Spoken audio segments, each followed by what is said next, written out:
Good evening. Welcome to the Foster Museum. Tonight, we're delighted to welcome Richard Nevle, Steven Nightingale, and Deborah Levoy, who will share vignettes and reflections on their two-family, 90-mile journey across the Sierra Nevada. Naturalist, scientist, and artist John Muir Laws will then join them in conversation about their experiences and also take questions from the audience. So thank you so much for being here, and now let the program begin. Thank you.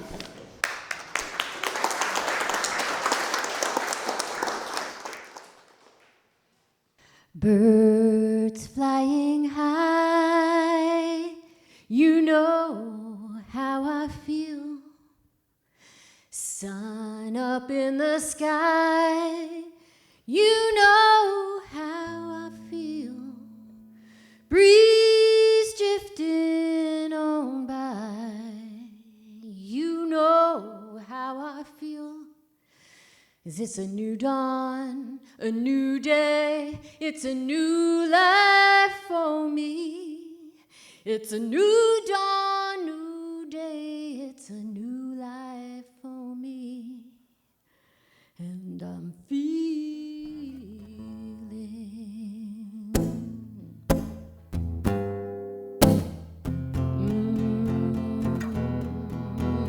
good.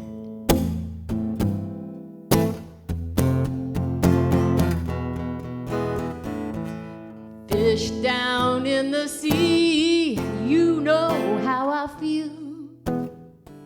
Blossom on the tree, you know how I feel.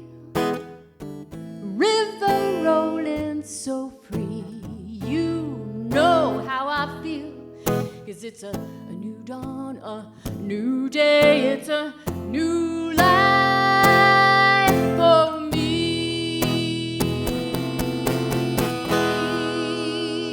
And I'm feeling,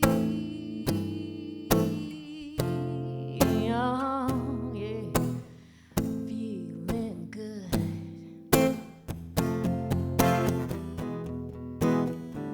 Butterflies in the sun, you know what I mean. Dragonflies having your fun, you know how I feel. Sleep in peace when the day is done, that's how I feel. Oh, this old world's a new world, and it's a bold world for me.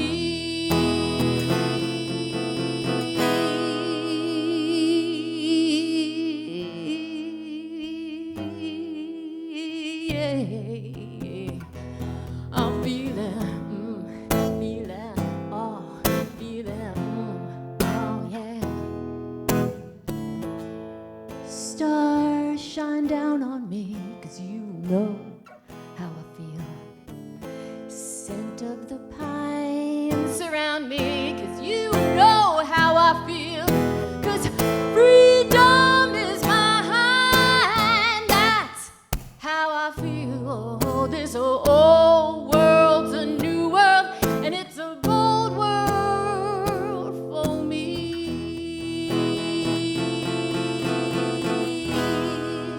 I'm feeling good.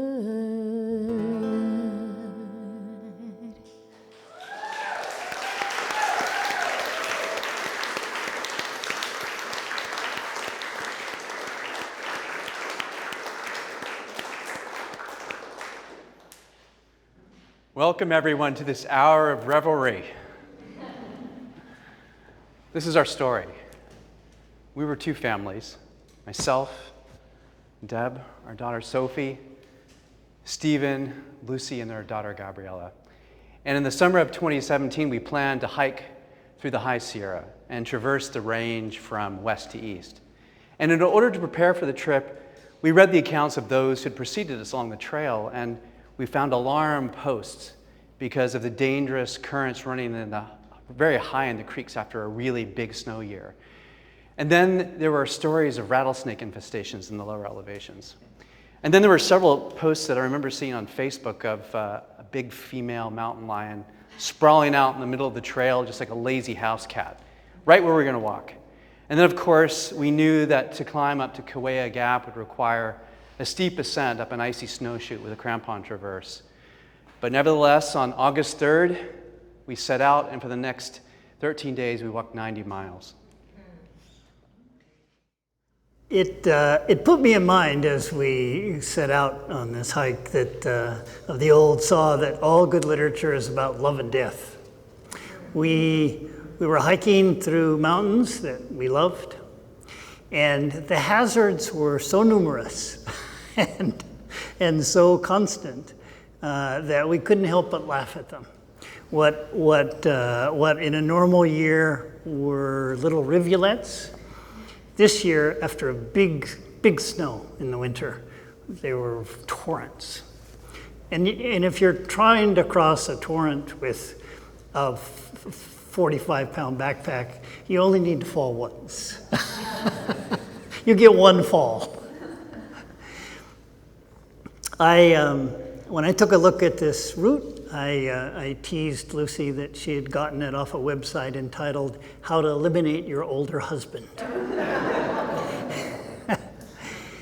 But those of you who hike will know that there's a certain kind of physical exhaustion that takes over, and one of the effects is that it liberates the mind. And as a result, it changed the way Richard and I talked on the trail. And there's a kind of mood where talking is like dreaming, and dreaming is like talking. And so we, in those conversations, even though we didn't know it at the time, we were dreaming up a book. And we're here to deliver that dream to you tonight. And our book, it's a book about healing. It's a book that brings into unity the sciences and the humanities.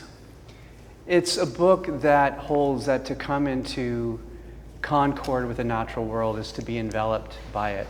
A current that is here, alive, present everywhere on earth, powerful and beckoning and irresistible. It's a book about hopefulness. There's a beautiful sentence from the novelist Jean Giono, who had the same kind of unity with the natural world, in his case, the natural world of southern France. And he wrote this sentence: "With hope, one can do anything. And the mountains that one causes to arise are real flesh and blood mountains, and the trees are at home on them, and the streams sleep on beds of granite as clean as golden corn." So this is what the two of us have done. We chose 21 wild elements of the Sierra Nevada. Granite, rivers, glaciers, storms, the pileated woodpecker, wolf lichen. And I wrote a short essay that treats some of the scientific elements of that individual idea. And then Steve wrote an essay about the same topic, which explores it from the lights of poetry and from spiritual texts. And it was such a privilege to be able to follow Richard's science writing, because it's science writing that is lyrical and knowledgeable and beautiful and engaged. And it gave me a chance to draw upon a deep tradition of poetry that sees in the natural world a source of revelation, a source of deep concord, a source of incorrigible beauty.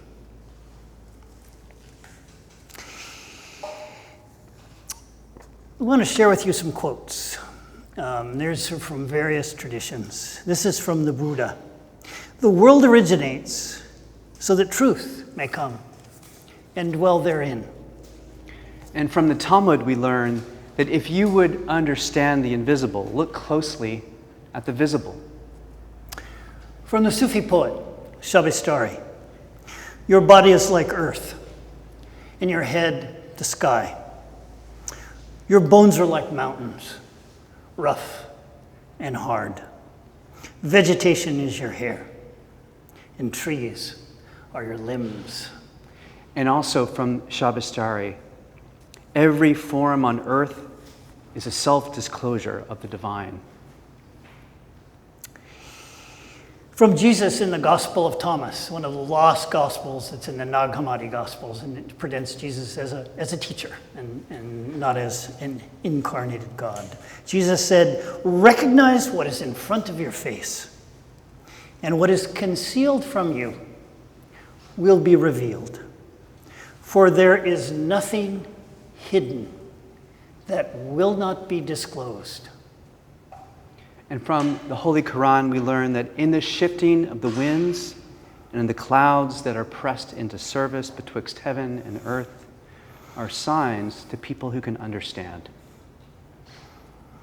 And from the Taoist, Lao Tzu, the sunlight becomes clear only if it can meet the light that is within us.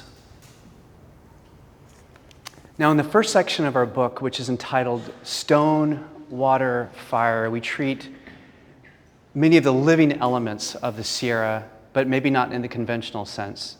Living in the sense of being essential, primitive, and necessary, and animate. We cover, for example, granite and glaciers and obsidian. In the second half of the book, entitled Range of Life, we treat some of the biological elements of the Sierra Nevada, the relationship between the whitebark pine and the Clark's nutcracker, the deer and fascinating Sierra Nevada mountain yellow-legged frog. Take, for instance, the western tanager, and I'd like to share a few passages from my essay on the western tanager. So in German, the word Zügenruhe means a migratory restlessness, an anxious need to get up and move. And if you're a bird, to beat your wings and fly. Zügenruhe is a desire and a longing, a need, a biological imperative, a pull on the body with an invisible force. Consider the effect of this force on a small flame of a songbird, the western tanager. The bird is a seasonal migrant to the Sierra who, when compelled, perhaps by some reason of lengthening day or changing angle of the sun, lofts its small feathered body up into the sky from its wintering home among the altitudinous pine oak woodlands of Mexico and Central America, and it heads northward.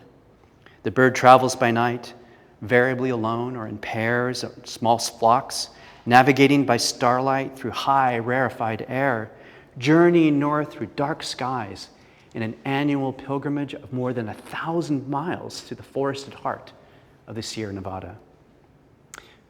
Now, when tanagers are spotted among the dun, umbers, and greens of the Sierra's conifer forests, it's as though Christmas time suddenly and miraculously arrived in the midst of summer, decorating the pines and firs with feathered ornaments. The male tanager's bright coloring, especially that of their summer breeding plumage, is quite the opposite of camouflage. Their bodies and wings are boldly patterned with black and white and a luminous canary yellow. Their faces are dipped in an incandescent blush of red-orange, which the birds acquire from rhodoxanthin, a pigment possibly attained from their meals of insects, who themselves extract the compound from meals of conifer needles. The male tanagers may be advertising brilliance in their prowess of the hunt, and their ability to provide for nestlings to come. Or perhaps they've evolved such vivid patterns of color simply because female western tanagers find it irresistibly sexy. Though we might swoon on seeing such a concentration of beauty distilled in this bright feathered package of a bird, such vibrancy might too easily garner unwanted attention from sharp-eyed raptors of the forest, Cooper's hawks and sharp-shinned hawks, who would just as soon devour the birds for a late lunch. The tanagers are surreptitious birds, more easily heard than seen, moving gently and deliberately, almost shyly among the limbs of trees. Many have described the tanager's behavior as subdued, even sluggish. Yet, one cannot help but wonder if this just might be a learned wariness of being too beautiful.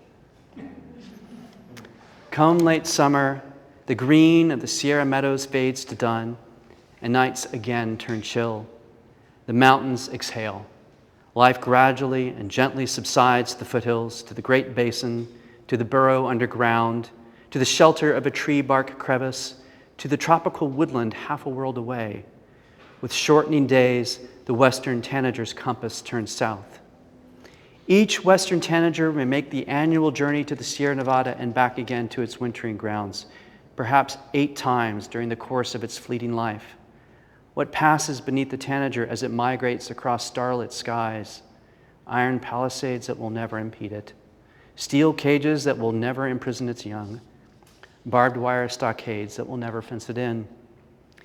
Might we dare to imagine such migration, such freedom of movement for ourselves, for all our wild and human family?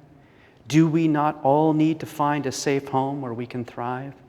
Are we not, each in our own time, possessed by an aching Zugenruhe? Does the universe not pull on each of us with a tug as familiar as thirst, as common as blood, as old as stars and stone, an endless breadth of Sierra sky? Oh, that's beautiful. My heavens. Richard writes of Zugenruhe, the restless longing to move, to explore, to follow the stars, to new ground. We all know about that. And the natural question arises, what migration might we ourselves undertake that would answer to our innermost need, our most clear calling, our shy and our secret hopefulness? Part of the answer is a longing for place, for the Sierra, for a certain cabin in a river canyon, for a hardscrabble desert where we might see a cougar walking along with its effortless magnificence, for a mountain meadow where we might hear a tanager finish with a song, its journey of 1,000 miles.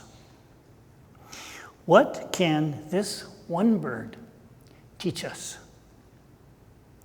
We share with her this world. We have, like her, the chance to know both the temperate and the tropical forest. We have our own way of singing, of nesting, and of caring for our young. Learning about her, we see the resemblance between us, that resonant affinity, the way we both need to make a summer in the Sierra both a heartland and a homeland. And suddenly we know the migration, the longing that counts for us. It is the longing to yield ourselves, the longing to enter into communion. It is our soul-deep, light-led need to see that we are not superior, not rulers, nor are we special, neither as a species nor in our separate lives. Instead, we need the communion that is a beautiful undoing of ourselves in favor of a blessed, wider unity with all the earth. Each of us must take on the work recommended to us by the 12th century Sufi poet Hakim Sanai, who said, in a 2-word injunction, unself yourself. In this recomposition of ourselves after so ardent and necessary a vanishing into the world, we have a chance to fly with the tanager. We have a chance for reverential adventure with life everywhere, whatever the form of that life. As we encountered and thought about and remembered all the natural forms of living things upon the earth, I did what I often do, which I began to uncontrollably write haiku. So here is haiku about various of the lives with whom we share the earth. O falcon, my fingertips on your wings. Cougar, at last, in the afternoon, we nap together. Hornets, may I wear your nest as a turban. Coyotes, count me in. Wool caper through debutante balls. Bobcat, trust me, I pray, to babysit the kittens. Bat, take me with you for psychedelic acrobatics. Dragonfly, those colors, are you the professor of opals? Water ouzel, gray, small, plain, shy, packed with gods. Owl, fierce, vigilant, predatory. It's about joy. Meadowlark, without your song, spring would stay home and sulk.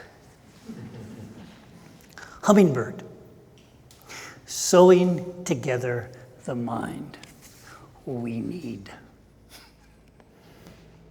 You know, one of the greatest pleasures about writing this book with Steven was, so first of all, just the price of admission is well worth reading this essay, Steve's essay in completion. It's just the most beautiful description of the Western tanager.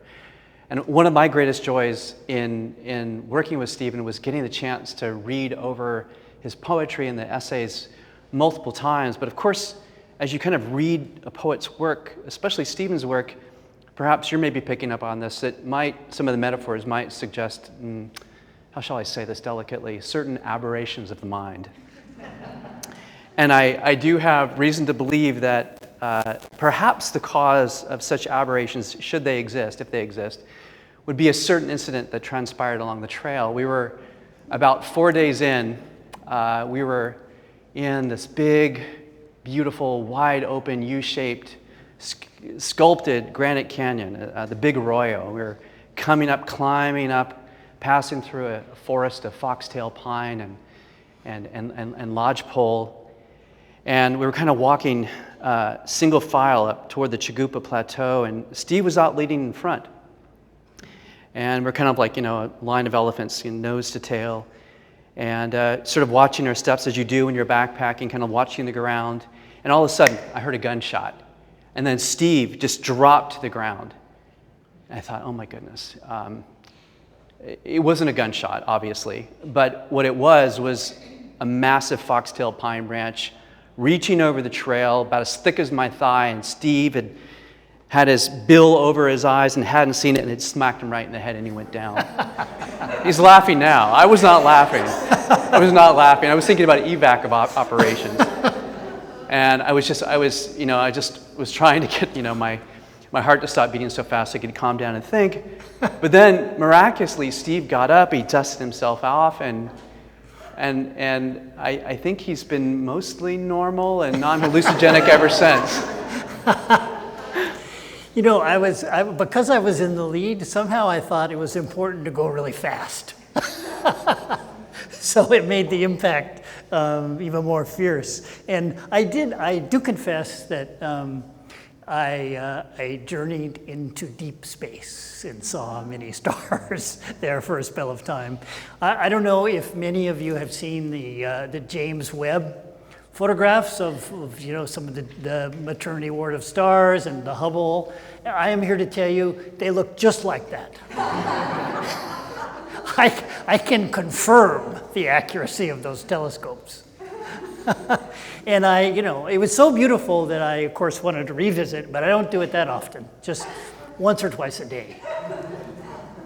But luckily, there are stars in the Sierra. The aspen leaves look like stars. There's just aspen paintings all through this gallery, and you mentioned the aspen, and the first impulse, like who among us who's seen an aspen just cannot absolutely love them? This is another element of the life of the Sierra that we want to bring whole and clear to all of you about the aspen. The distinctive design of the aspen petiole, like an oar shaft flattened at right angles to the round paddle of its leaf, allows it to bend at the slightest provocation. It yields to each breath of wind, flexing and twisting as its perfect leaf pirouettes through the air. It's another instance that everything in the Sierra is a teacher. What are those aspen leaves teaching us? They are teaching us about the need for a readiness of mind.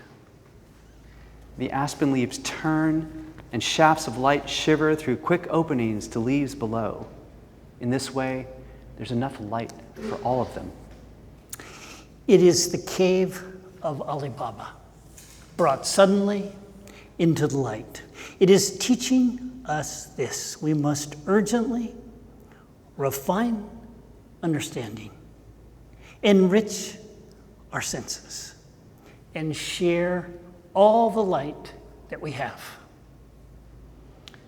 Now let's think about the roots. If we could trace the roots' subterranean meandering, we could not distinguish where one tree's roots begin and those of another end. The roots are of a single being, and the trees which appear to be individuals above the ground are in fact shoots from the root mass below. Think of how beautiful that is. Those trees are unified by the roots. There's a unity there that's hidden and powerful and extraordinary. It's fateful. And it brings to mind a central idea of the Sufis, the mystics, which is called the unity of revelation. And it holds something very simple. The core of spirituality is an experience of knowledge and of beauty that across the world, in every culture, among all of us, it is always and everywhere the same. Now, as I mentioned at the beginning of our presentation this evening, as Stephen and I walked beneath the fluttering green aspen leaves in the summer, we had the most splendid company. Lucy, my wife Deborah, and our daughters Sophie and Gabriella, who bounded ahead of us like gazelles. Yeah, it was a trip of the 2 gazelles and the 4 burros. Deborah is not just a strong and graceful hiker. She has a celebrated voice. It's a voice of celebration and of joyfulness. She can sing of the very wild places in the West where we have hiked and shared our lives. And we count ourselves 2 lucky men to have her here tonight to steal the show. Heaven bless her.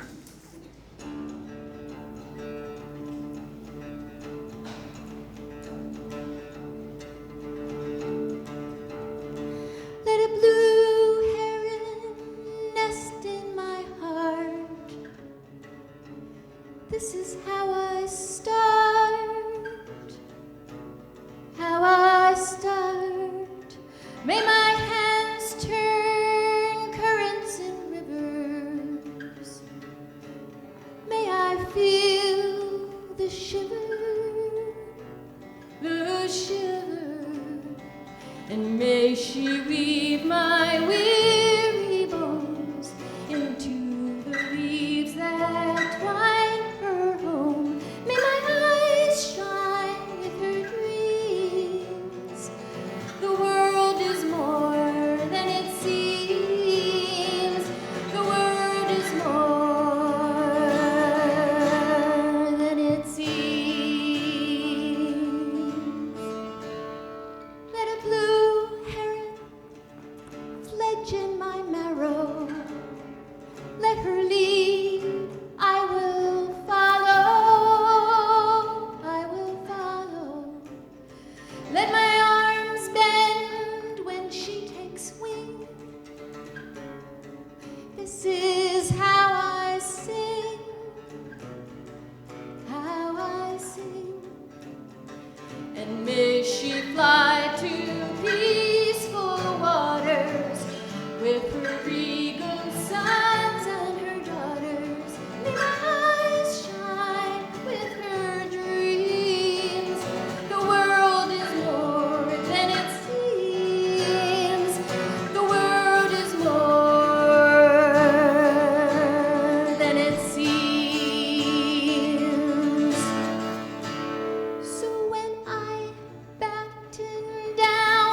against tomorrow, squeezing so tight to avoid the sorrow, as if I can't control the ebb and the flow. And despite my endless schemes, the universe just slips and streams. Let her mighty wings sweep clean my mind, so that I might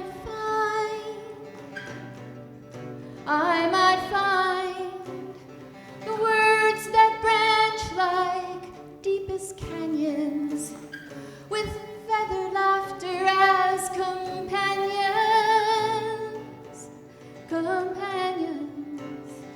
And may she still my fevered fright, till I reflect the deepest night. May my eyes shine with her dreams. The world is more than it seems. The world is more than it seems. The world is more than it seems.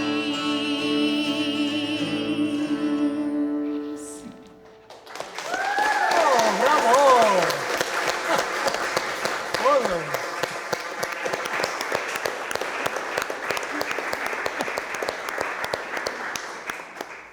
Well, Ladies and gentlemen, you get to experience what I get to experience at home on a regular basis. And I suppose you were all wondering how a 78-year-old guy like me can look so young. And now you know my secret. You sing of the animacy of the natural world, of a bird, of canyons, of the life and the movement of water. And this is really what we're here to say. Every single element of the Sierra is alive, full of animacy. The movement of water in a current, the movement of weather, every single life form. This is some of what we have to say about one of those animate forms, the rivers of the Sierra Nevada.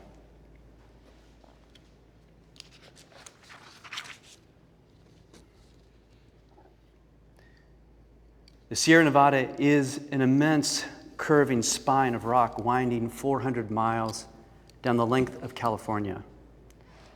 A profile cut across the range reveals a ramp. It eases up from California's Central Valley to the mountain's frost-riven crest, then plummets down a steep escarpment to the sagebrush scrubland of the Great Basin. Yet such a geometric description of the range is only abstraction. For the Sierra Nevada is alive, sheathed in a skin of soil and forests, veined with green canyons, holding cold rivers in indigo shadows. Rivers have sawn down through the mountains, cutting to the quick of the range's granitic interior, drawing the mountains down in an unending litany of clattering cobbles, tumbling sand, gritty silt, and dust. Rivers have ferried all matter of fragmented stone to the yawning Central Valley, onto the muddy bay of San Francisco, and into the dark, dreaming chasm of the Pacific Ocean.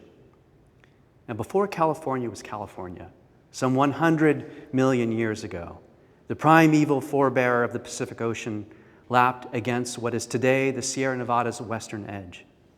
Into this shallow sea, ancestral rivers unloaded their hauls of Sierran rock in such quantity that the seafloor sagged and sank under the accumulating weight.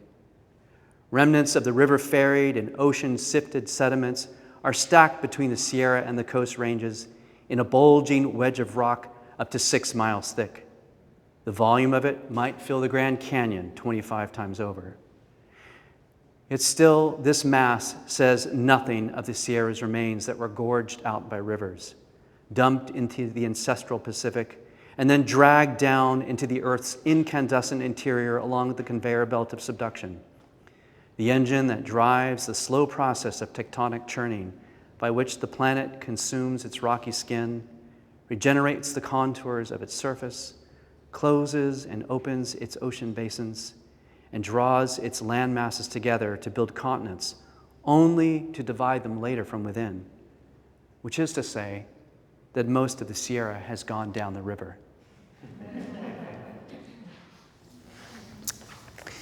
When we are alongside a river for any spell of time, a thankfulness wells up abundantly within us. Every single river is a kind of convocation of astonishments. We want to bring them close, to understand them. Learn from them the phosphorescent style of their ancient, present, cut loose liberty of work in the world. Moving along the trail, I wanted to share every wild river's comely beauties and uncanny instruction. Which of course means you have to write haiku again.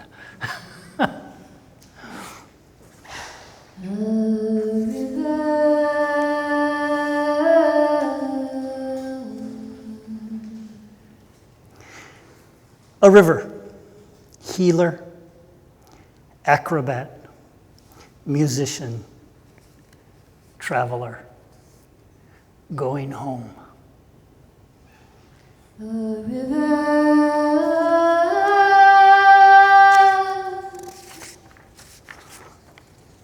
A river, at work, our weaver, daily, trusted artisan of light.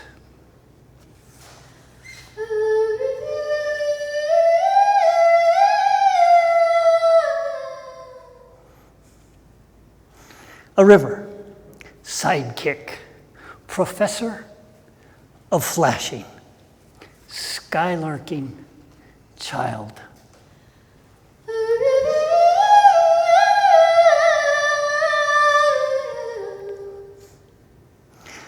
A river on the move, conjuring book of clouds, a pathway made of sky.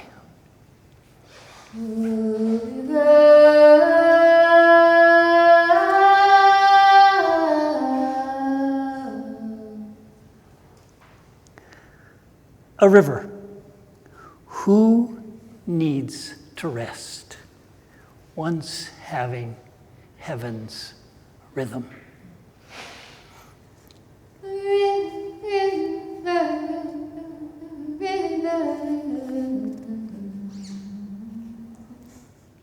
A river, open, simple, normal, plain, common, transcendental, whirling.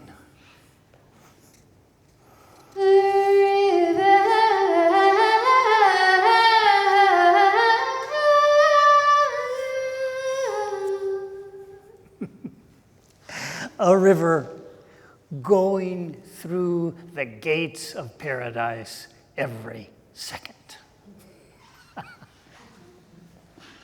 Science is thought by some to be dry and technical and quantitative. It's so much more than that. Number is portal, study is exaltation, fact is miracle, and understanding is joy. Poetry and spirituality are thought by some to be abstract, difficult, ethereal, private. They are not any of those things. Nature is language. Mind is sensual. Soul is earth. Transcendence is practical.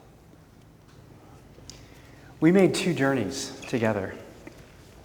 A 13-day hike across the Sierra Nevada and a years-long journey to make a book for all of you. Thank you.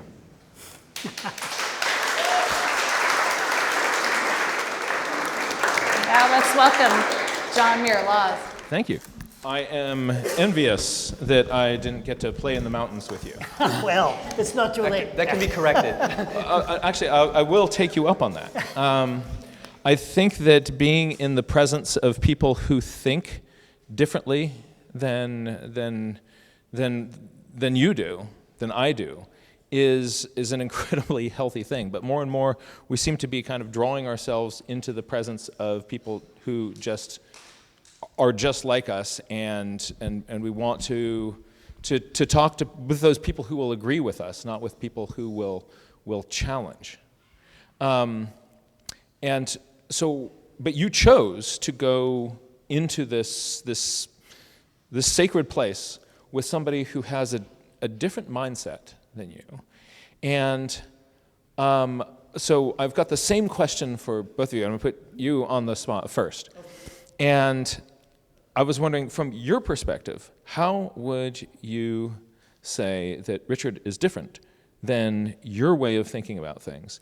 And what did you benefit from the interaction with that? How did being in the presence of this different mindset allow you to see more deeply, feel more deeply, have some different sort of experience?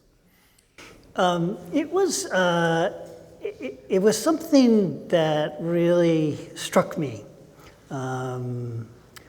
in that period of the hike that I mentioned earlier, where we were dreaming and talking at the same time. Yeah. And what happened there was that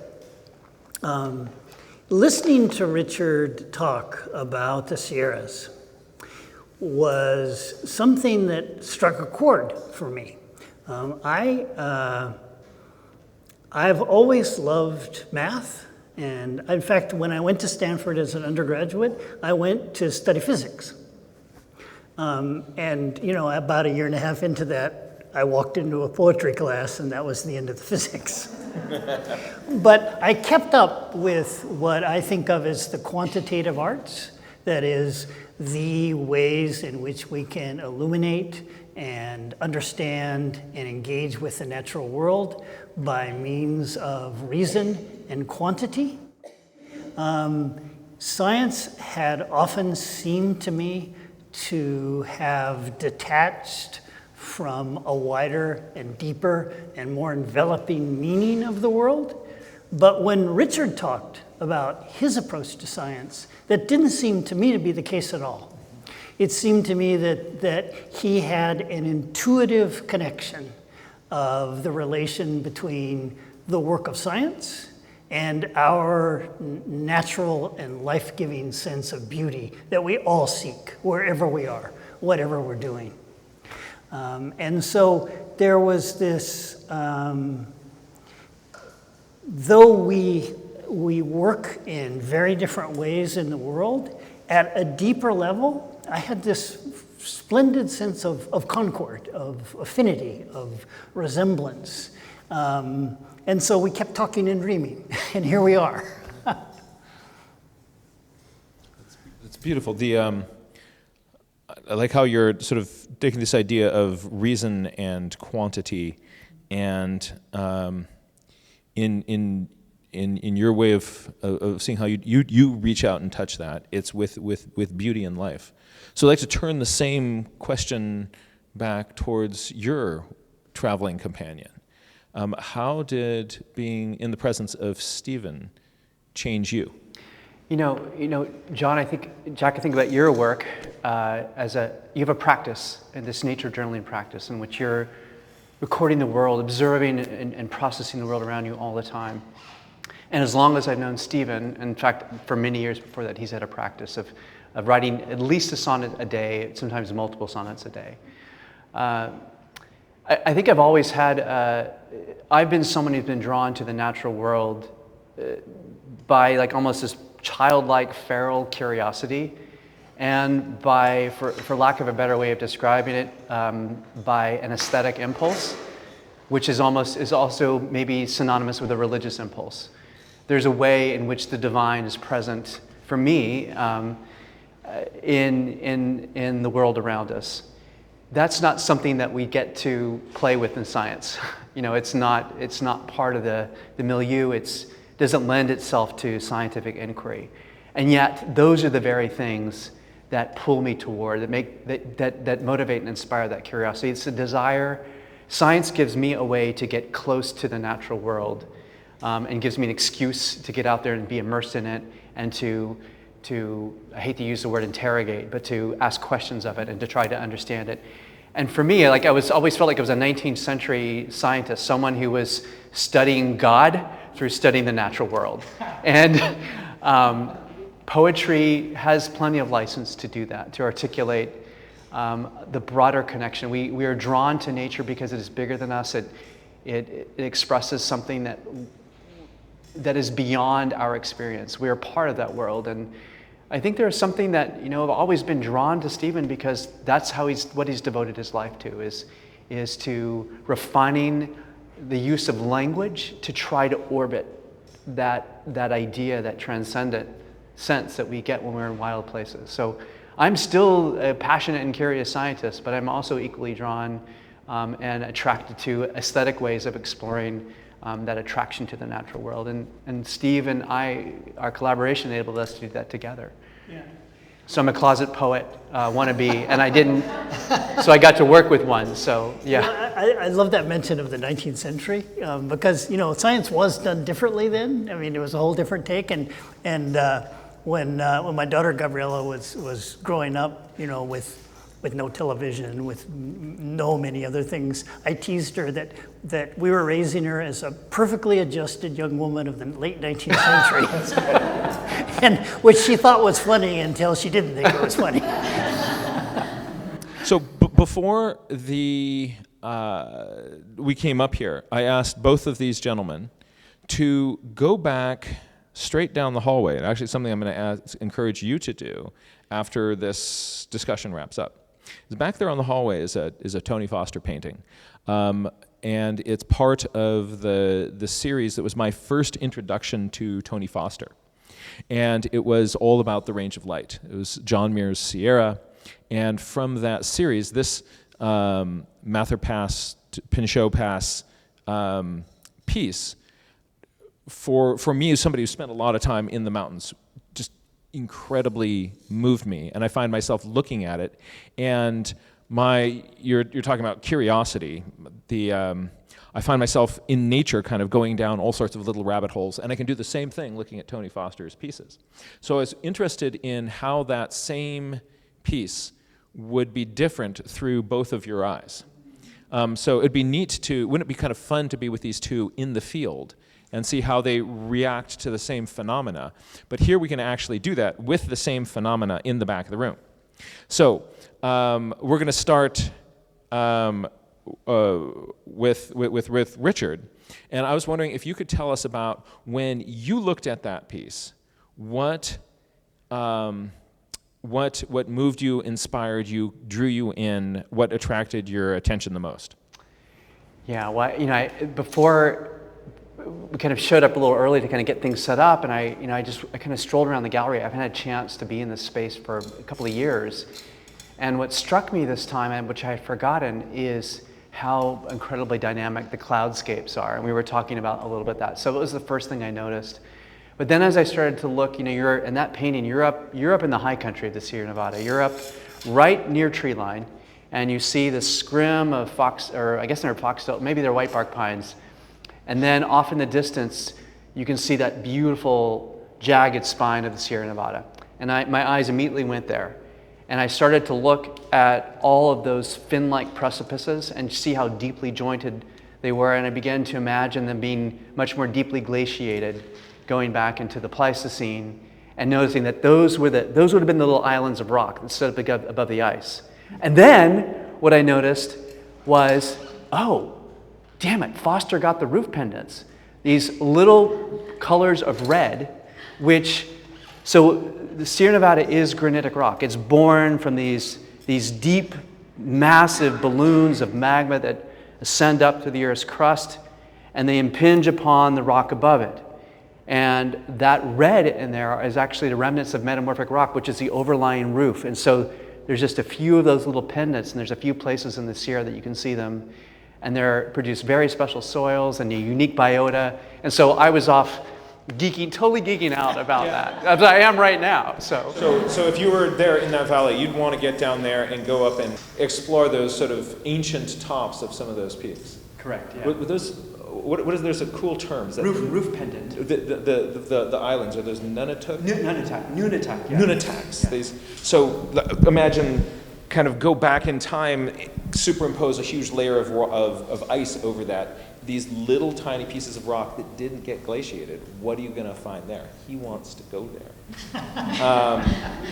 That's going to be quite a climb. Oh yeah, that's. But you guys danger is your middle name. Yeah, it was Joseph, but my parents just changed it after I kept begging them to for years. So. That's cool. All right, so the scientist in you, and also that's something that's also cool about Foster's work, is that Foster's not trained as a geologist, but is so faithful to, just like you get curious and you start geeking out hard on whatever phenomenon is in front of you, Foster is looking at those things, and to be faithful to the actual landscape is part of his process. And then you, as the geologist, can find the Nunataks and roof pendants in those same pictures. That's really fun. Yeah, and I love that exercise. I mean, it's really similar to a teaching methodology that we use all the time, where you show students a slide of some phenomenon, you have them think and wonder and what it reminds you of, and you have them sketch it. And I think it would just be fun to. It's sort of what I was just reminded of when you did that little exercise. It's what you do when you're teaching journaling practice. Like, what does this remind me of? What does this make me wonder? And he's seeing those things, and I would wonder what he was wondering about when he saw that. Yeah, my sort of naturalist mantra is I notice, I wonder, it reminds me of. And whatever phenomenon I'm looking at, I try to bring those in, the observations, then I try to make myself curious about it, and then try to see what kind of associations can I make. Now, when you were looking at the same picture, we've got the roof pennants, the Nunataks, and that's pulling you off and to the left, going up the sort of middle canyon on the left there. And what pulled you in? It was the opposite for me. That is, rather than being pulled in, I felt like I wanted to stand back and see it whole. And so what I was looking at was the whole sweep of the range there and the rhythm of the shape of the rock, the configuration of the rocks across the whole face of that range. And it seemed to me to have a rhythm that was musical. I felt like I could almost hear the music. And when I hear music, other than Deb's music, which carries me away, I often hear the music that is within language. And so I found myself wondering, is that a rhythm? That sweep of mountain range, is that a rhythm that I could incorporate into verse? Could I get that mountain range, that rhythm, that music, those notes, into the rhythm of a sentence, into the rhythm of a sonnet? And, Richard was telling the truth. For decades, I wrote a sonnet every day, which is a psychopathological practice if there ever was one. But nonetheless, one of the principles of this very book is that the workings of the natural world bear resemblance to the workings of our mind. And so, as we observe the world, as we come into unity with the world, as we engage with the beauty of the world, what is happening within us has, to use your word, it has a resemblance. That is, our minds are working in a way that resemble the way the earth itself works. And so, for me, there's no reason why the rhythm of a mountain range cannot be incorporated into the rhythm of a stanza in poetry.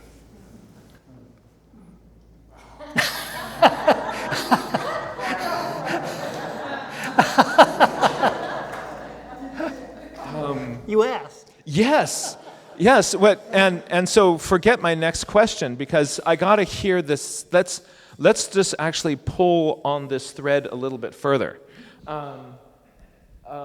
Are there, as you're looking at that rhythm across there, are there parts of phrases, maybe you don't have to have the full 5-7-5 of the haiku, but maybe the 5. As you're looking out at that, were there any words that were starting to percolate up through the granite? Sure. One of them was muscle. There are parts of that range that look like that have a movement of a muscle of somebody at work. One of them was river, because there was a rhythm in that rock which reminds me of the rhythm of a certain river in a certain light at a certain time in the Sierra. Or maybe those standing waves. Exactly. Yeah. Mm-hmm. Yeah. And as to the rest of them, can I let you know in a month? Yes. But I want to hear wouldn't it be fun to see the dance between your words, Tony's painting, and the Sierra landscape? Oh gosh. Yeah. So in a month, I definitely want to hear this. So if we make a recording of this, we have to somehow at the end of that insert at the end a sonnet that no pressure. A sonnet, a couple of haiku, half dozen haiku, who knows what it'll be. But I really want to encourage people to go back there and look at that piece and see what it does for you. What's really wonderful is that when each one of us is so different, that when we're in the same place, everybody's going to sort of follow a different path, but it is bringing us to our own fundamental connection with that place.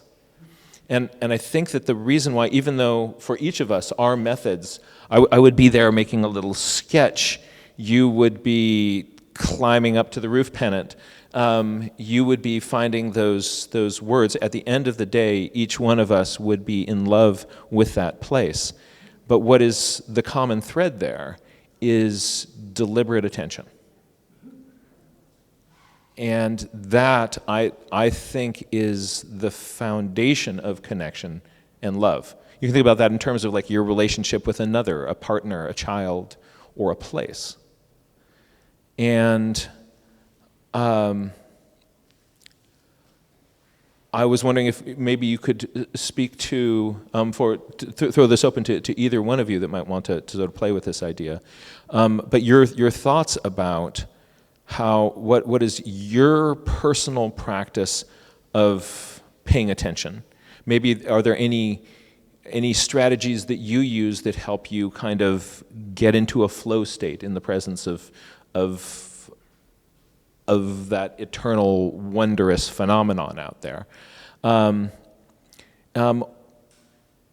Or during the process of this, by having those conversations, those dreams as you go along the trail, I'm kind of imagining, you've been on road trips, right? And has anybody been on a road trip and had somebody there to have a conversation with? Yes? Okay. There's like, sometimes those are the best conversations, because when you're sort of sitting here like this, there's kind of a weird intensity. But when you're walking down a trail, and everybody's kind of looking ahead, things have a different sort of pace to them, but you're both obviously paying deep attention to each other. And I also might wonder about how that process enabled you both to fall more deeply in love with the other man. You know, if Stephen had begun to talk to me about the rhythms that he described, and we were there together walking through, you know, one of the other aspects of that painting that stood out to me was it's sort of the underlying mechanical processes that give rise to that rhythm, the way that the rocks are so deeply fractured and broken, and how something that gives adheres the beauty to the Sierra. When we think of beauty, it's the very nature, the fact that it's broken.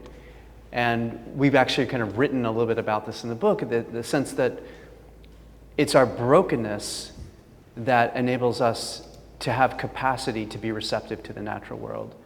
And so we wrote a pair that really addresses some of this. So the other feature is that everywhere you get up into the high country, you see that the rock is riven, it's split, it's broken, and there's an order to that breaking. There are 3 sets of joints that traverse the entire Sierra Nevada, and they intersect at different angles, and they give rise to these sawtooth peaks and jagged interfaces and create some of the underlying mechanics that give rise to that rhythm. But it's the brokenness that makes places beautiful, and I think it's some of our own brokenness through our experience that enables us to be more human, more receptive, more understanding, more compassionate.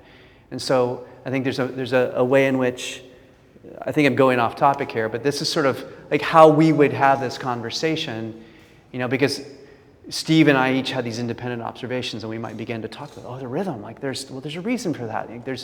You would see some of this rhythm throughout. There's places where you can see these rhythms, and it's almost like tablature on a staff of music. It breaks up that rhythm, and it's the joint systems that create that order and that beauty and that brokenness.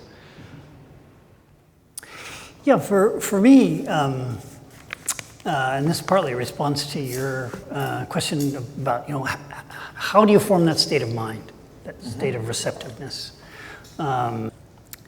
I think it's composed of a number of elements, all of which have a deeper unity. I first came to what I would call a trance state. My first real job when I was an undergraduate at Stanford was working in the hypnosis lab. It was devoted to the scientific study of hypnosis. And they actually paid me both to hypnotize people and to be hypnotized, because I was a really good subject. In fact, I was such a good subject that they chose about 6 of us to do a study of good hypnotic subjects, and they put us through all these tests, and we thought, oh great, we're the freak show of the hypnosis lab. But I learned something from that, which is that it is possible to consciously evoke a kind of trance state, which makes you suggestible to what is pouring into you through the senses. And when I started to write verse, there was something like that trance state, which suddenly rose up, was resurgent within me. And then as I started to hike in the wilderness of the high desert and of the Grand Canyon, and then ultimately in the Sierra, I found myself falling into that same trance state. And what I think it is, so the question is, what's the deeper unity between these different kinds of trance? The deeper unity is something that we touched on when this evening, which is there's a yielding of oneself. There's a kind of transparency that you have where you are open to being wholly inhabited by a place, and you feel it in some comprehensive and unreserved and memorable way that otherwise is not possible. So this may be part of what Richard called my aberrations of mind, but you asked. This is it's beautiful. So am I understanding right? You learned how to kind of get yourself into trance states where you found yourself more suggestible. Yep. And so then you just go out into the landscape. You put yourself into that mode. Mm-hmm. Are there any physical things, behavioral things that you do that help you kind of trigger that state? Or can you just, where you're going and you go there? I know where I'm going, but one thing that allows it to be deeper and richer is the obvious thing, good company. Yeah. I think there's something about company and moving through a space together. I think that You were talking about rhythm, Steve. There's something about, as you, Jack, you were talking about taking a road trip and how there's something about the way that you're looking out a window or moving through a landscape together that can help to induce some of that trance state. And I think it's the movement through a place together while you're talking. We've had a number of hikes, not just in the Sierra, and it's that conversation. It usually would start with coffee by the rocks outside of our tent, and then it would just sort of continue on all day long and ebb and flow. But it's, you talk about other ways of helping to encourage the pain of attention. I think there's a way in which your body becomes a large sensory organ in a landscape. It seems that it requires the full body to be able to be receptive. And it's not just the ears and the eyes and the scent and the touch, but it's almost like the internal cavity of the body is a resonance chamber that can respond. You can feel the movement of the heart in response to something that excites you, or you can feel the presence of other animals. You hear the sounds of those birds. And so walking through a space is one of the ways that I can begin to induce that deep paying attention. And keeping a notebook with me. And I do lots of little sketches, and I write down little phrases to kind of help me remember. I just don't want to forget. I did that all along our hike. And I kept a little notebook with me all the time. I was constantly scribbling things down. It was small. It was a credit card size, backpacking size. This experience that we're all trying to get at, Emily Dickinson has a wonderful quatrain that puts it in 4 lines, I think. She wrote, "If I had not seen the sun, I could have borne the shade. But light a newer wilderness, my wilderness has made." Say that one more time. If I had not seen the sun, I could have borne the shade. But light a newer wilderness, my wilderness has made. That Emily. Emily. So how do you get into that state of mind? Or is it continuous with you? I think it might be continuous with you. I think so. For me, the notebook is actually my trigger. What I do is I find that, like, as we're talking, as you're sort of dropping pieces of genius, I'm frantically sort of scrambling ideas. While you were up here speaking, I was writing more ideas and making little doodles of things that what you were saying, how they were kind of registering with me. I find that if I just kind of stare at nature, nature sort of stares back. And I need something to kind of get me into a deeper set of a deeper focus. And for me, making a sketch, or if I have the process of, like, if you see something, say something. So if I see something, I sketch something, right?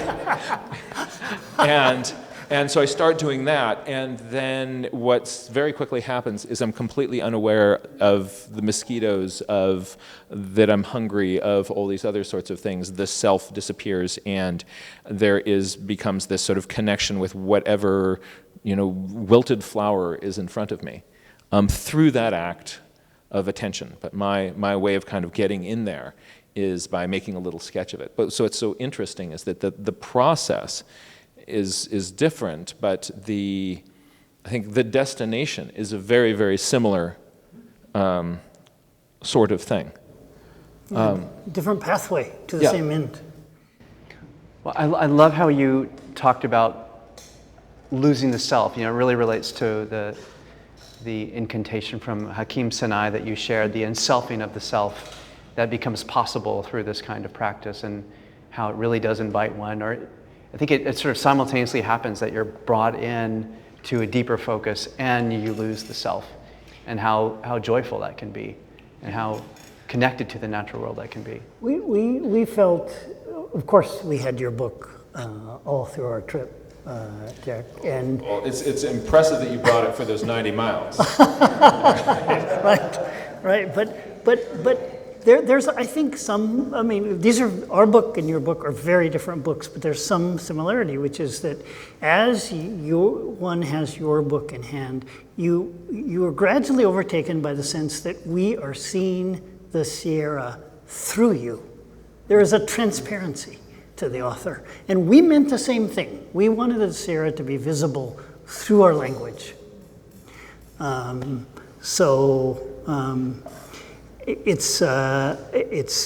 think it's part of why your book has been such beloved company for so many years. I've got a question about something that happened to me while I was making that book, and I'm curious if a similar sort of transformation happened to you. So that book for me was about 7 years in the making. And as the process went on, as I would kind of go back into the field again and again and again and again, I found that my feeling of connection with the place radically changed. That you were talking about sort of an animism in things. And I come from I've got a very scientific background. And, but at the start of writing that book, I would be out there and there's a little wildflower and it's a really hot day and I'm practical and I would pick the wildflower and walk over into the shade and sketch it. And then I would walk on. Okay, I got that one, and I would check it off my list. And then one day I was drawing a wildflower sitting in the shade, and as I drew it, it changed in front of my eyes.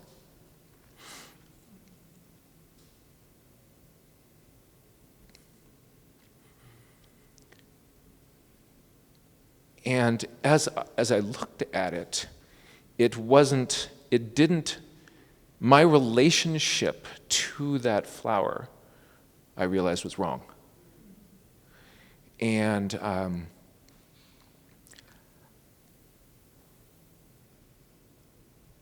apologized to the flower.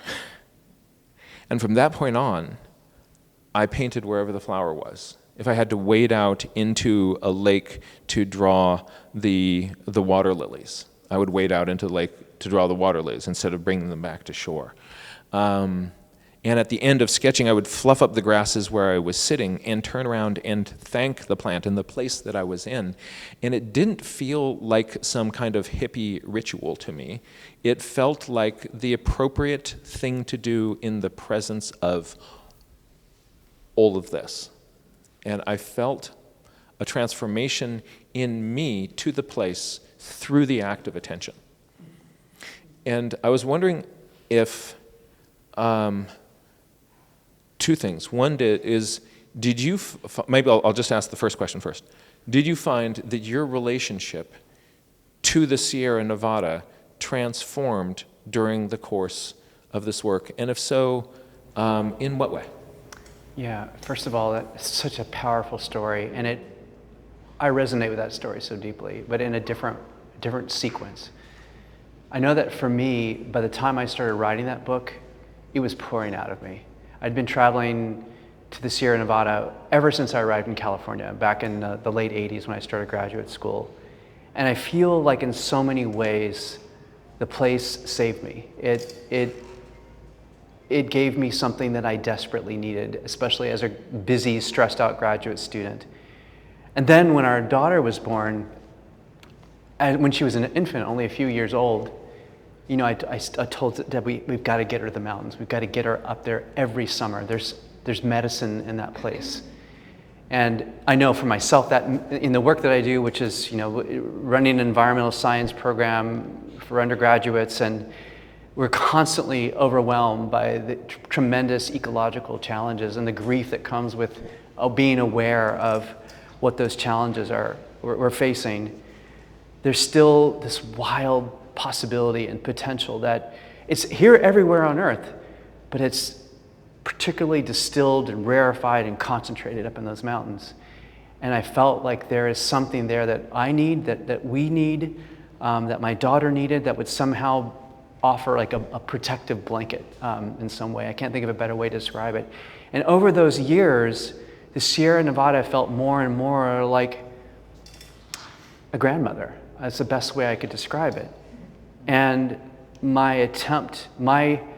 the book is a love letter to a grandmother, to a place that has nurtured me and saved me and given our family something that has made us who we are.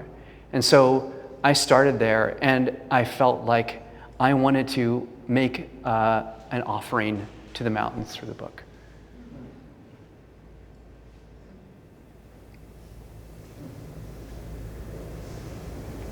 I just want to sit with that for a moment. A love letter to grandmothers. Wow. Right? Right. What if you could write a love letter to your grandmother? What would you say to her right now? And what would it be like to have that relationship with those mountains? That same connection is there. It makes me want to reread your writing with that idea in mind. And you wouldn't pluck your grandmother's hair, now would you? You wouldn't. And if you did, you would apologize.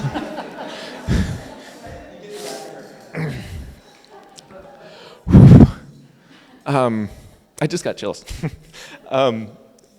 Thank you. What about yourself?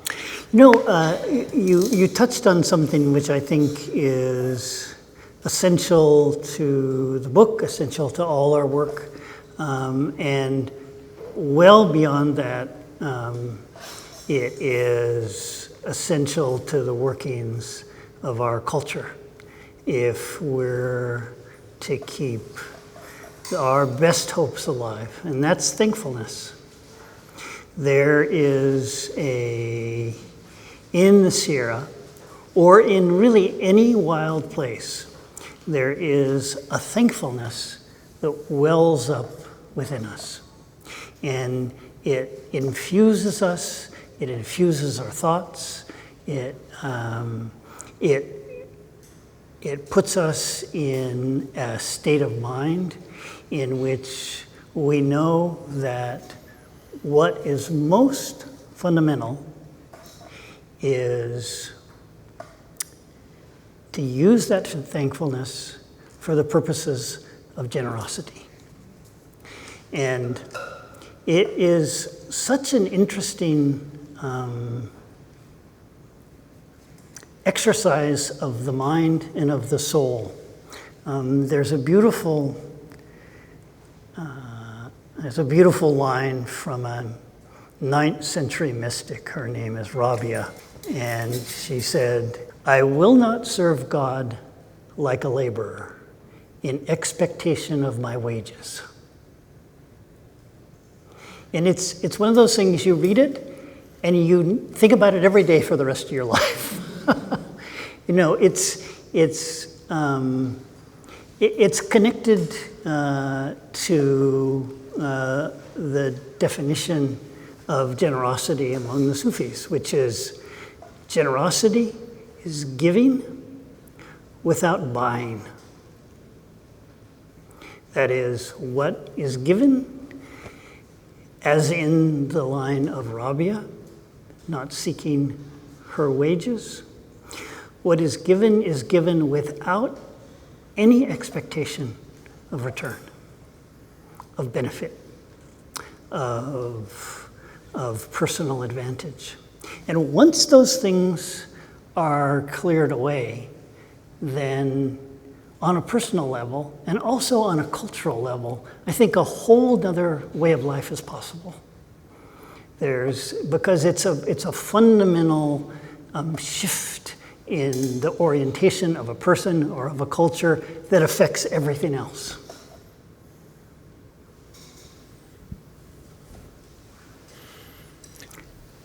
So your experience of being in this place is also just a a very deliberate meditation and practice of gratitude. Yeah. It's very curious to live in a culture, actually, and at a time when there's so little thankfulness and so much antagonism, so much animosity, so much hatred. And in some ways, thankfulness is so powerful that it offers, I think, a kind of force field, a curative force field for this darkness that seems to course through our time and our days and this current phase of history. It doesn't need to be that way. And so putting ourselves in the presence of this wildness and these wild places, a place as powerful as that valley, we are fortifying, or you talked about that protective blanket. You intentionally brought your child to that place for the power of that. And then we go to the mountains, we can have these experiences. We receive these gifts, and we can come back a better person ourselves. But also, you're talking about sort of in the sciences, you're constantly bombarded by all sorts of negative things and these stresses. And being in the thick of that, anybody who's involved in any conservation work, you're much more aware of the losses. But going to nature to be restored so that you can persevere in this work is powerful. In your presentation, you mentioned the idea of hope. And I was wondering, for each of you, what gives you hope to continue to do this work and to move forward? Neither of you are wallowing in despair. You are actively standing, creating, celebrating. You're both very aware of challenges and losses and grief. But what gives you hope? What gives you the strength to persist? Yeah, I think partly what gives me hope is the notion that it's not all up to me. It's not all up to any of us.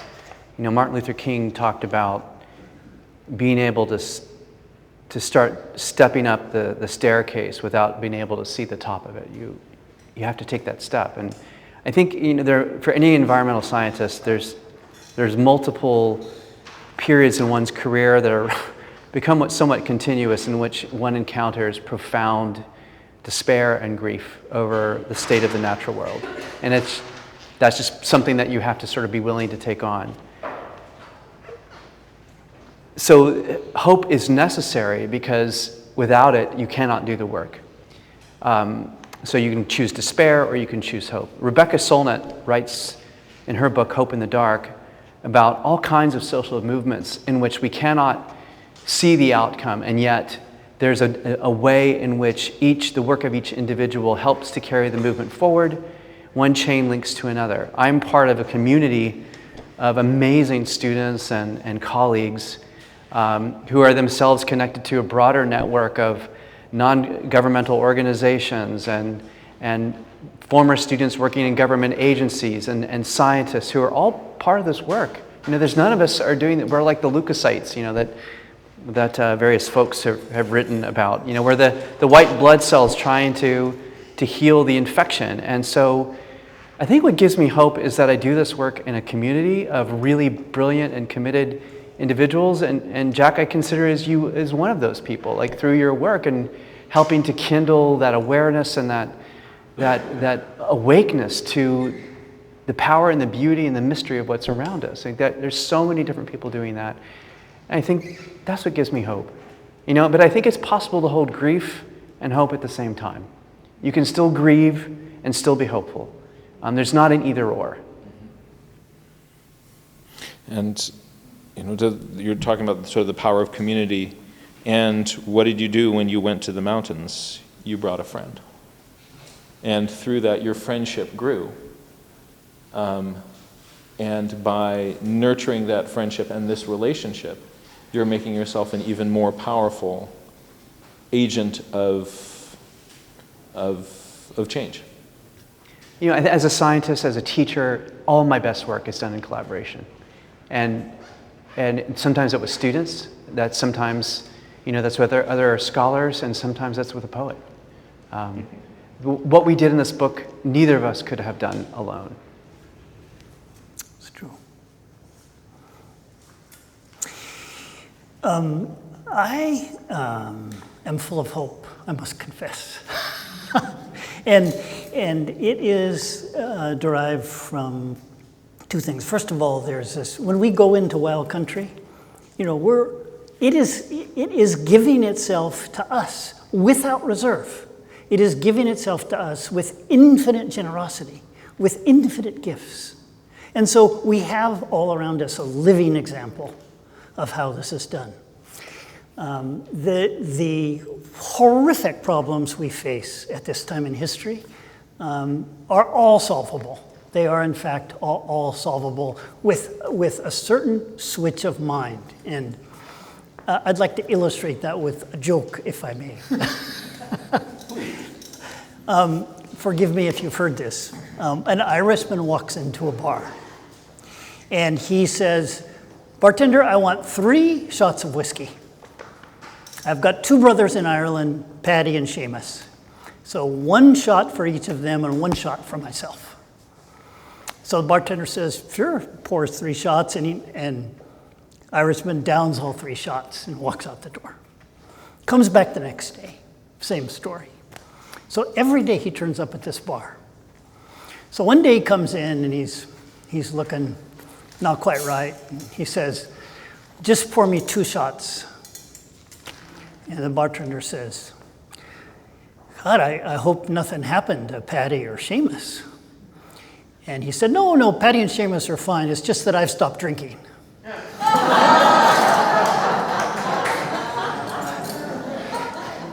Now, what is that joke illustrative of?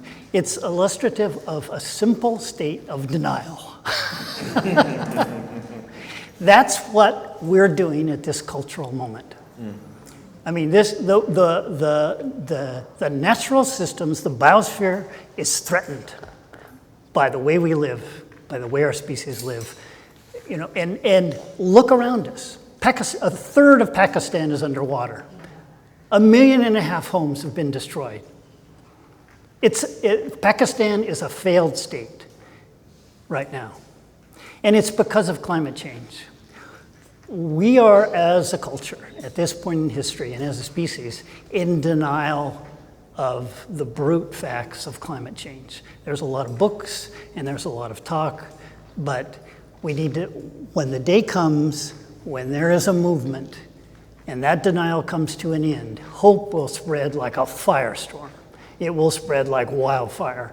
And I think you will see very rapid transformation of the way we live as a species in a way that serves life rather than destroys life. Right, so here's what we're going to do. Is both of you, you've all spent this time in the Sierra Nevada. Raise your hand if you're also a Sierra-phile in this room, because you can play this too.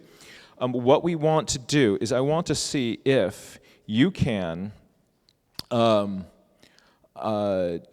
think of some visuals of moments that you've had in the Sierra Nevada, like big fat marmot lying on a rock, right?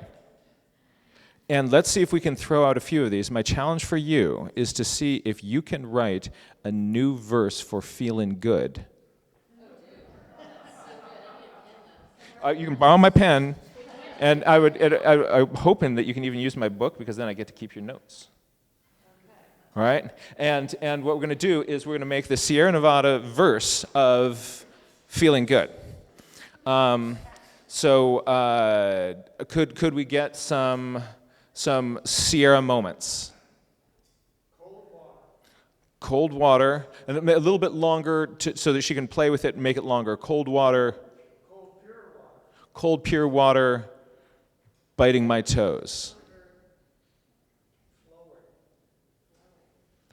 All right. Yes. Lightning in Mono Pass. Slipping on a river rock. You know what I mean. Yes, in the back. Granite curving into the sky. Oh, yes. What else do we have? We're gonna pull you guys in on this too. We want drop some science on us. Drop some of that thing you do. Yes, right over here. Right over here. A bird that lives behind a waterfall.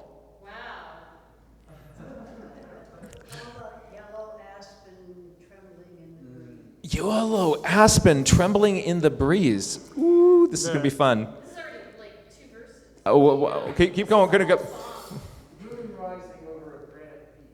Moon rising over a granite peak. All right, let's get. How many more do you need to? The spiraling together of 2 gopher snakes when they're courting. Oh. Smiling together of 2 gopher snakes courting. I know what you mean.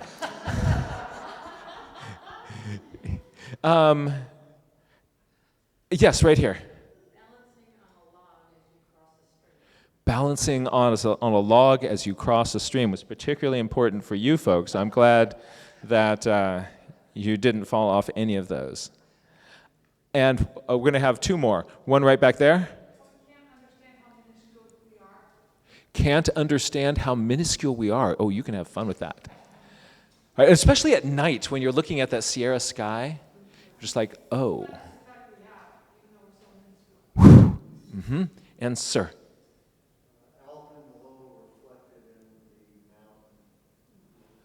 Mountain glow reflected in the lake. Oh. Butterfly nectarine on a bloom. What? Butterfly nectarine on a bloom. On a bloom? Yeah, or Butterfly on a flower. Or on a nectarine flower. on a bloom? Yep, oh, bring it. Ah.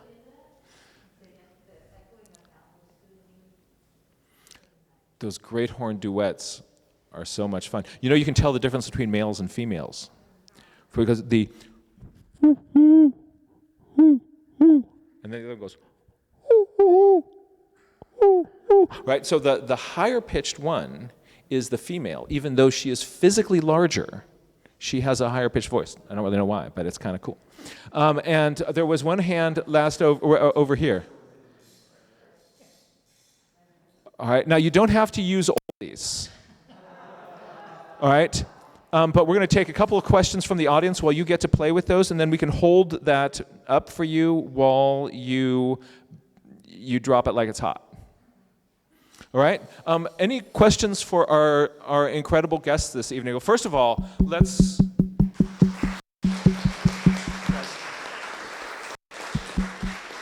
It has been so inspiring and thought-provoking to get a little bit into your heads, and I would love to geek out with you in the field. So any questions for our guests this evening? Yes? How did you give yourself permission to follow your heart's true desire? Whoa. You go first on that one.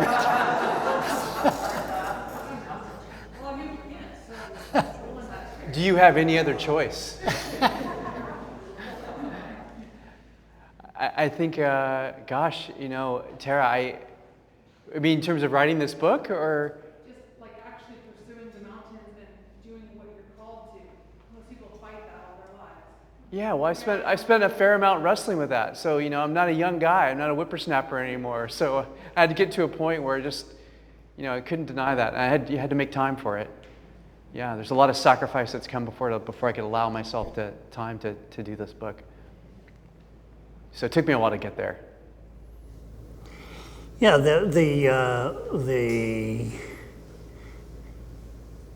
There's this tradition in mysticism that involves the music of the spheres. The music of the spheres is literally a music that is continually present, that is caused by the motion of planets in space. It's this wonderful mystical notion. And at a certain point when I was writing verse early and knew that I would probably starve to death because of this habit, I thought to myself that music, which is always present in the world, in which if we attune ourselves, any of us can hear, that music is the calling. It's a calling to life. And so I had firmly on that metaphor in my head, and I've tried to follow that call, even given all my incurable eccentricities. Can you answer too? Oh, sure. Sorry, I was supposed to repeat the questions. The question was, how did you kind of prompt yourself to kind of follow what your passions are? For me, it was my artistic muse was my grandmother. And as she was dying, I had a chance to take care of her at her deathbed. And I had a lot of time to think about, when I'm there, what do I want my life to have been about? And I thought to myself two things. One, I would be wishing that I'd been a daddy. And second, I would think to myself, I really should have made that field guide. Right. Wow. So when I came back after she died, I quit my job, filled a backpack up with granola, and took off to the mountains. Never looked back. Another question? Last question right here. I am a elementary school teacher, and I just got a new job to be environmental educator for ages. Oh, bravo! 3 through 11. So my question for you three is, what is the most important thing I can teach them, give them, so they'll become the next generation? And you talked about Steve provides hope. The question again is, the woman who's asking is a environmental education teacher. What would you say is the most important message to get across, and so that our students can have hope and will be empowered to engage with this world? I don't think I'm going to say anything radical here. I think the most important thing is to fall in love with the natural world, but how do you do that? I think Jack has kids, he works with kids all the time. When you start to pay attention to something, when you love something, you pay attention to it, and many times it works the opposite way. So the more you pay attention, the more you fall in love. So cultivating experiences that provide lots of opportunity for children to pay attention to the natural world is a way to protect them with that blanket of hope. Whether you're looking out over the Pacific Ocean, or working in a garden, or having time to draw birds or listen to birds, to learn I think one of the most wonderful things to do for children is to learn the birds in their local neighborhood, because all of a sudden they start hearing the individual birds and the individual species, and they realize, there's this wildness. That's one of the great things of living in an urban area. There are wild animals all around us. You don't have to go to the Sierra Nevada. You can be in a garden, you can be in a city, and there's wildness around. And how do you tune into that wildness? It's present and close at hand. It's there. And I think nature journaling provides a really huge invitation for so many children. That's one way. And I think birds are another gateway drug for falling in love with the natural world. I would say two things. First, outlandish, idiosyncratic, spontaneous activity. Like when the full moon comes around, say, okay, Friday night, we're all sleeping out under the full moon. And make sure you get as many kids as possible to do that. Someplace where that moonlight is strong and pure. The second thing relates to poetry. When you're with kids out in the natural world and they see something, it's important that they identify it, but it's also important you ask them the question, what does it resemble? What is it like in the natural world? Not how is it different, but what's it like? It teaches them a habit of mind that emphasizes affinity, resemblance, similarity, unity, and pretty soon they'll be saying, they'll see a bird and they'll say, it's like a falling star. Or they'll say, it looks like the way I feel when I wake up on a beautiful day. They will start coming up with things, but it's a cast of mind, and it's easily taught, but not very often. So. I like that. Mine is going to really dovetail with what you were saying. I think it's teaching people how to pay attention, because attention is the doorway to love. I believe that love itself is the act of sustained, compassionate attention. And when you pay deep attention to anything, you are forever changed.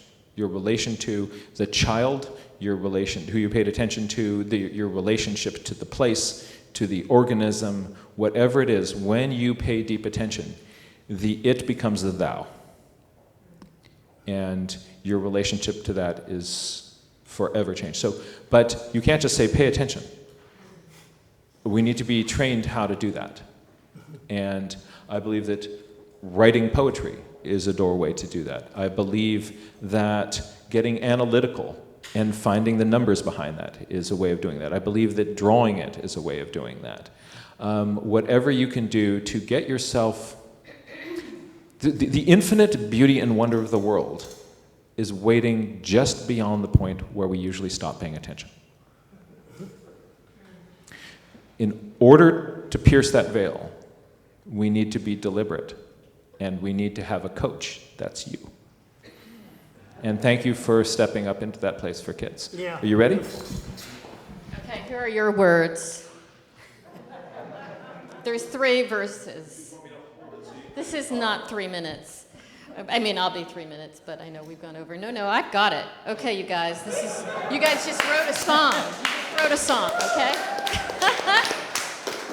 Granite curving into the sky, you know how I feel. Echoing of owls hooting in the night, you know how I feel. Pure cold water rushing on by, you know how I feel.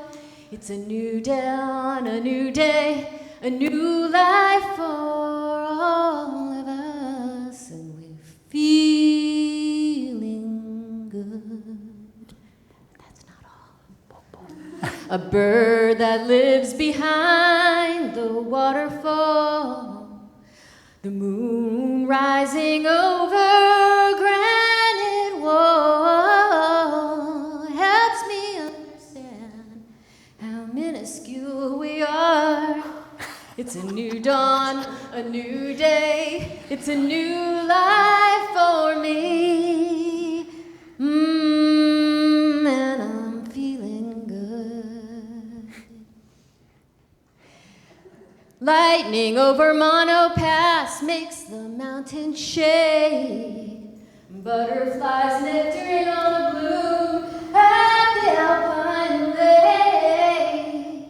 Spiraling together of 2 courting gopher snakes. It's a new dawn, a new day. It's a new life for all of us, and we're feeling good. What are we feeling? Bravo.